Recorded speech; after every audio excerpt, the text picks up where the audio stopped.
চারপাশ ছেয়ে গেছে লাল, গোলাপি, হলুদ সহ বাহারি রঙের টিউলিপে।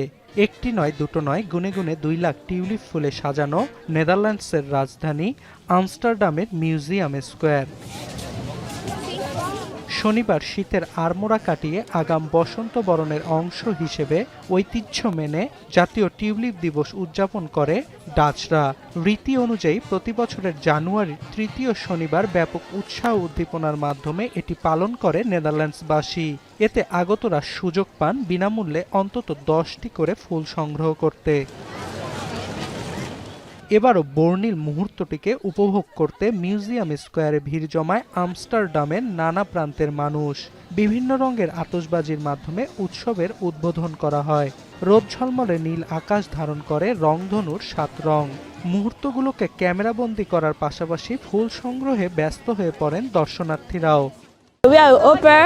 It's a cultural exchange, and we are happy to see tulips. It's our first time. It's my first time seeing tulips, and it's like a big cultural exchange for me. I just love flowers, and it's my first time for me being here. And nobody's buying me flowers at the moment, so yeah, I think it's a jackpot. আয়োজকদের কণ্ঠেও ছিল উৎসবটি ঘিরে উৎসাহ উদ্দীপনার কথা। It's winter time now, but the producers are ready to bring all the shops full of flowers the next period. ডাচদের কাছে বসন্ত বরণের অন্যতম অনুষঙ্গ টিউলিপ ফুল। প্রতিবছর মার্চ থেকে মে মাসের মাঝামাঝি পর্যন্ত নেদারল্যান্ডসের কেউকেনহফে সবচেয়ে বড় ফুল প্রদর্শনীর আয়োজন করা হয়। এ সময় পার্কটির 32 হেক্টর বিশাল এলাকা পরিপূর্ণ থাকে টিউলিপ, ড্যাফোডিল সহ অন্যান্য ফুলে। ভ্রমণ পিপাসুরা বসন্তের সময়টিতে সুযোগ পান ফুলের রাজ্যটিতে হেঁটে কিংবা সাইকেলে করে ঘুরে বেড়াতে।